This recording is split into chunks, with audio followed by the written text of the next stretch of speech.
You ever hear a story so twisted, so bizarre, so unbelievably bold, that your brain refuses to believe a real human actually did it? Well, this is worse, because this isn't just a crime story. It's a mystery with teeth, a puzzle written in blood, a legend carved into American fear. And it begins with a man who didn't just kill, he announced himself, not with a name, but with a symbol. Plus a circle and a cross, simple, cold, unforgettable, the Zodiac.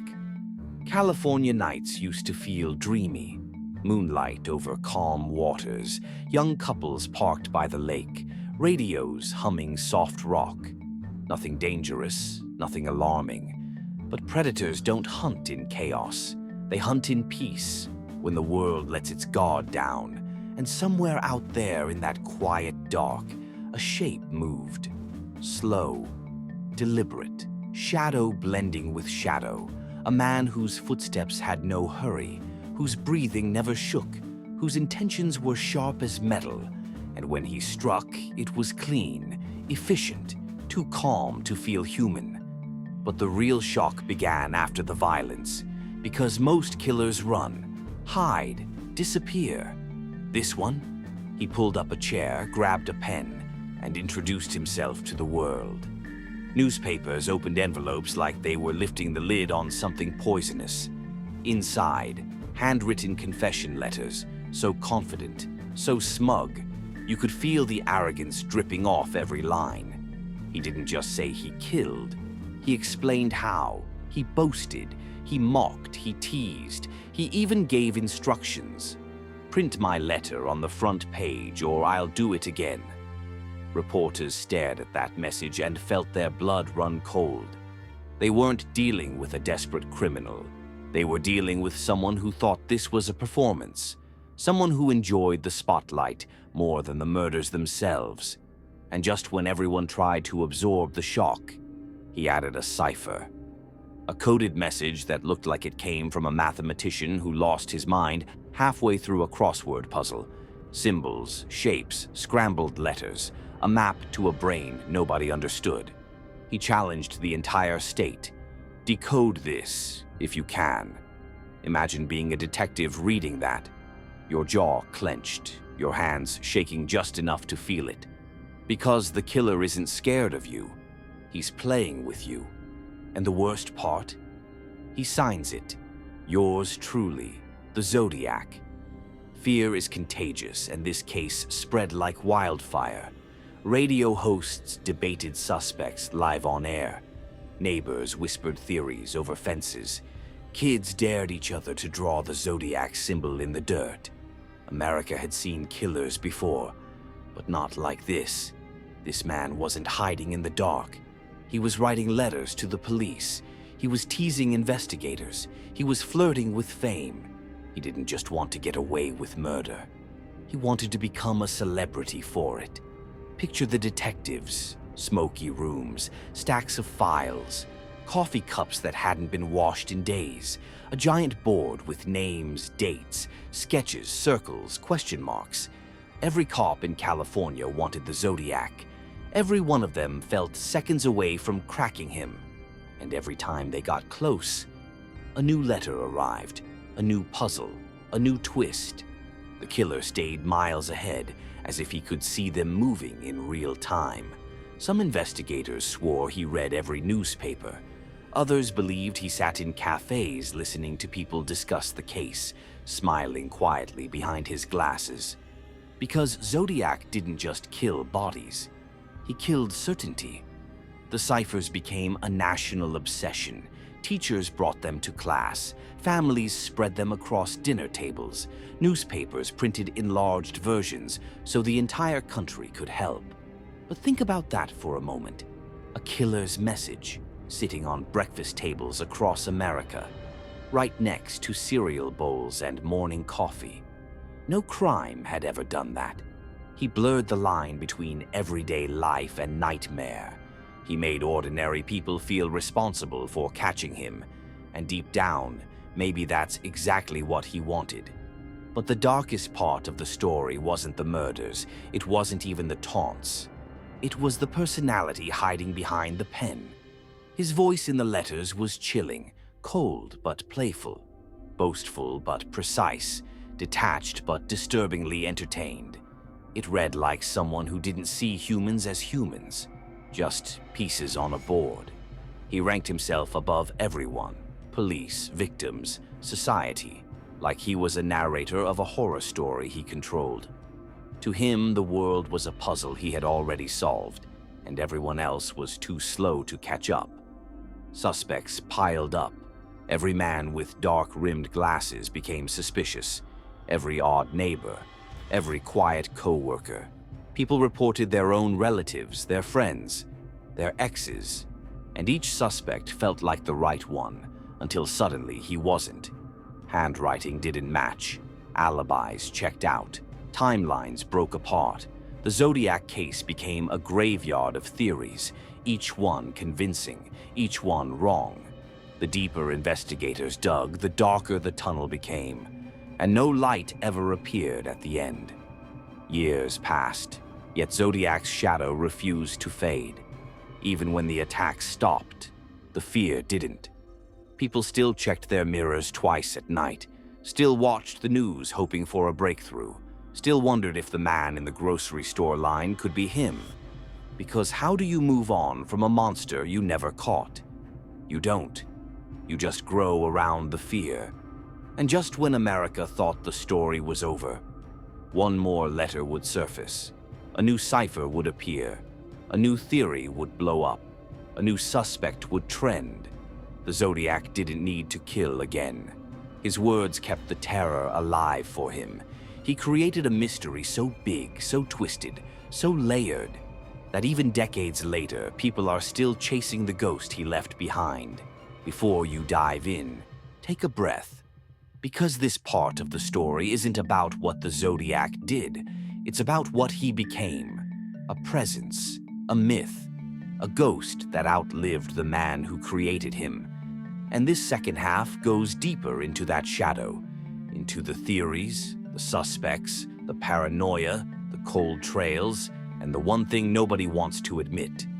The Zodiac Killer might have walked away because he knew he already won.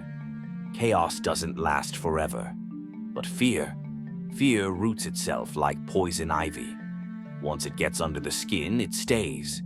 California moved on with its life, new jobs, new buildings, new faces, but the Zodiac case sat in the background like a loaded gun on a table. Always there, always watching, always waiting to be picked up again. You could feel it in the conversations, the late-night radio whispers, the way people tightened their grip on steering wheels when they drove near lonely roads. Fear doesn't scream, it lingers. Detectives aged while the Zodiac stayed young on paper. Fresh recruits walked into the department and saw stacks of Zodiac files taller than their desks. Imagine that feeling. You're new, motivated, ready to prove yourself. And they hand you a case that swallowed entire careers whole, a case so big it almost feels alive, so infamous that even touching the file makes your heart speed up. Some detectives believed the Zodiac was still alive. Some believed he died long ago. Some believed he never existed the way people imagined him. Maybe he was more than one person. Maybe he was a collective myth created by misunderstandings and coincidence. But even the theories were dangerous. Because the Zodiac wasn't just a murderer. He was a shapeshifter in people's minds. Whoever you feared the most, he looked like that. Whoever you suspected quietly, he sounded like that. He became a mirror reflecting every person's deepest unease. Then came the suspects, a lineup of men so different you'd think they belonged to different centuries. A bulky loner who kept to himself. A guy who bragged too much at bars, a man who wrote bizarre letters, a quiet one who lived near one of the crime scenes, a friend who suddenly changed behavior. Each suspect had pieces of the puzzle. None had the full picture. Every time investigators felt they finally had the Zodiac cornered, something slipped. A fingerprint didn't match. A handwriting sample fell apart. A witness recalled a detail that ruined the timeline. The pattern became a cruel joke. He fits perfectly, except for the parts that matter. And so the trail went cold again. But here's the part nobody talks about enough. The Zodiac trained the world to obsess. He conditioned people to chase him. He created a hunt that would outlive him. He built a puzzle without a final piece, and then he scattered the rest across decades. Every new generation grew up hearing the same chilling name, Zodiac. Parents warned their kids, teachers discussed the ciphers, movies dramatized him, writers reinvented him, internet detectives resurrected him. Each retelling added new details, new theories, new shadows. The man committed a handful of known attacks, yet somehow became one of the most infamous criminals in modern history. Because the Zodiac didn't disappear, he multiplied. Picture someone in the late 90s sitting in a dim room, computer screen glowing, coffee turning cold, eyes scanning digital scans of old ciphers. Think about someone in 2007 watching a movie about the Zodiac and realizing the killer they're obsessed with might still be alive somewhere. Think of the thousands of people in online forums typing theories at 3 a.m., connecting dots nobody else saw, breaking down letters, matching handwriting, studying blurry photos like archaeologists digging through nightmares. The Zodiac became the world's most disturbing group project. No deadlines, no rules, no solution. Just an ocean of clues where every drop looks important. And despite all the chaos, one question kept echoing. Why did he stop? Maybe he found a new obsession. Maybe he died. Maybe he changed identities. Maybe he was arrested for some unrelated crime. Maybe he got bored of the game. Or maybe, and this is the most terrifying possibility of all, he didn't stop. Maybe he just stopped signing his crimes. Because what if the only difference between the Zodiac attacks and modern unsolved cases is the absence of the symbol? What if he learned the attention was too risky? What if he wanted to hunt silently? It's the kind of thought that keeps investigators awake at night. A whisper inside a locked evidence room. What if we missed him? But here's the truth nobody wants to accept. The Zodiac case isn't unsolved because investigators failed. It's unsolved because the killer never left enough of himself behind. He left crumbs, just enough to follow, never enough to finish. He made sure every clue had multiple interpretations.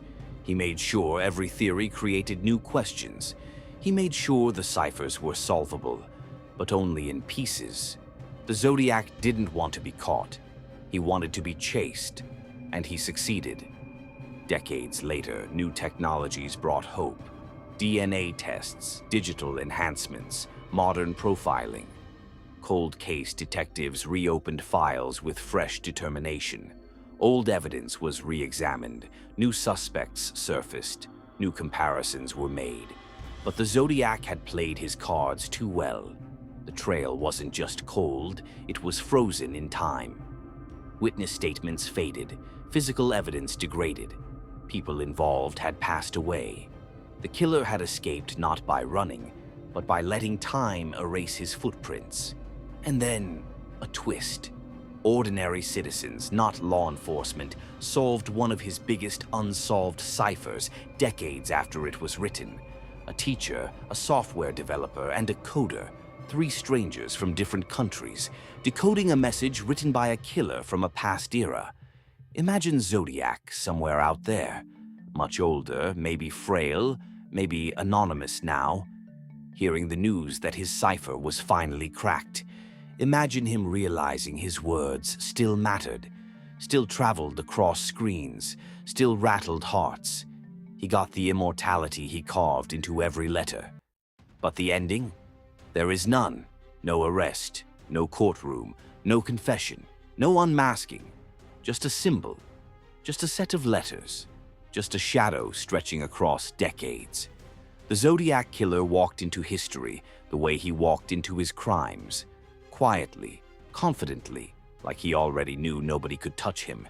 He didn't just escape justice. He rewrote the definition of an unsolved case. And today, when people whisper his name, it isn't just fear they feel, it's fascination, obsession, curiosity that sticks to your ribs. Because somewhere out there, at some point in time, this man lived a normal life. He shopped for groceries, he pumped gas, he watched TV, he stood in line behind people who never knew the monster breathing the same air. A ghost in daylight, a nightmare wearing ordinary clothes. And that's why this case refuses to die, because the Zodiac wasn't a person. He was an idea, a challenge, a message sealed inside time. You'll never solve me.